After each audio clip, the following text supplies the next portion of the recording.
Hey, everybody. Welcome to the next episode. We're talking all things scheduling today because that's how I spent most of my day, restructuring the hours of operation and some scheduling with the new director of operations that I hired for a practice that is near and dear to my heart.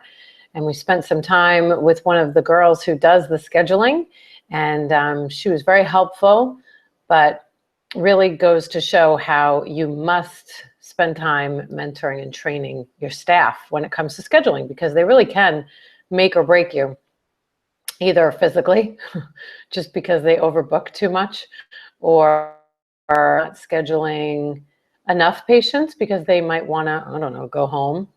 That happens a lot, right? Well, I say right, but do you even know that? What I talked about in one of the earlier episodes was inspect what to expect.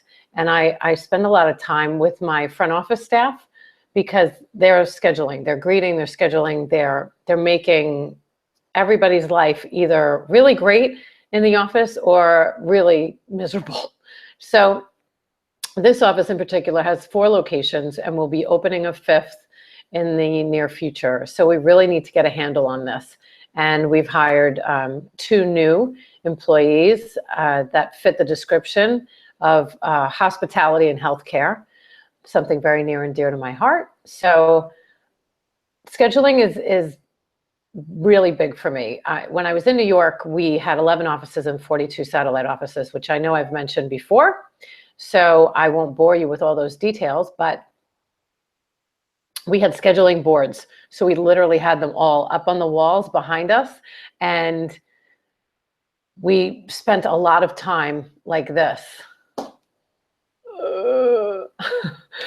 Because it's difficult, you know, when you're moving around so many people in so many different locations, what technician was good to work with what doctor. You have to understand the time restrictions that might fall upon a physician if they're slow with seeing patients, or if they like to have more time with their patients.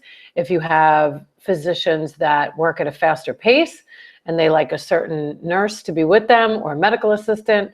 So a lot goes into scheduling, and I don't believe that enough time is spent teaching. So one of the things that I always say is you never ask a patient what time is good for you, because, you know, this is what they say. Well, I have to pick up my kid at like 2 at school. So I got to see if my husband, okay. Like, really? I don't have time. Can you hear the other lines ringing while I'm trying to make this appointment?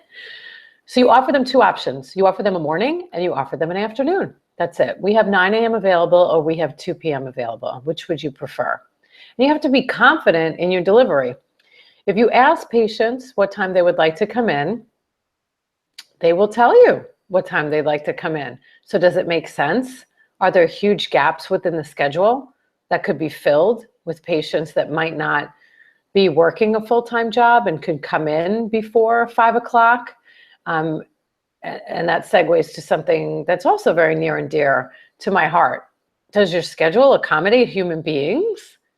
Do you know that 95% of Americans today work? Do you know that they work from 9 to 5? Most of them. That's human nature. That's very old school, right? I don't agree with that philosophy, but I was the administrator of a practice where we were open 6:30 to 3 every day. Every day. We were open every day. Saturday, Sunday, Christmas. We weren't open full days, but we were open every day. So guess where everyone came? To us. And then I thought it'd be a great idea to capture all the people we were referring out at night. Where are you going? And after hours and urgent care? Why can't we capture that income? Let's open at night. Let's hire a nurse practitioner. Let's bring on a PA. There's so many things that you can do to impact your schedule, which impacts your bottom line.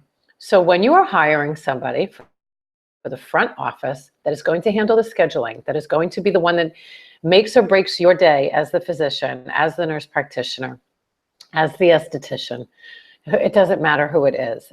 Any provider, you must hire great schedulers, strategic schedulers. And if they don't know how to schedule, you can call the doctor whisperer. she knows a thing or two about that.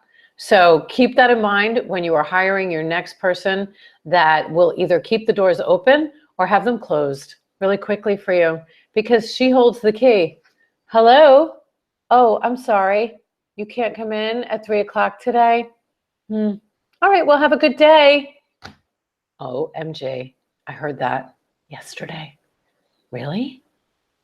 Yeah, every new patient should be treated like gold, and you can accommodate anybody if you want to stay in business. So those are my tips for today with scheduling. Please take note. You must inspect what you expect. So if you expect a great schedule, make sure you have a great scheduling team. Good night.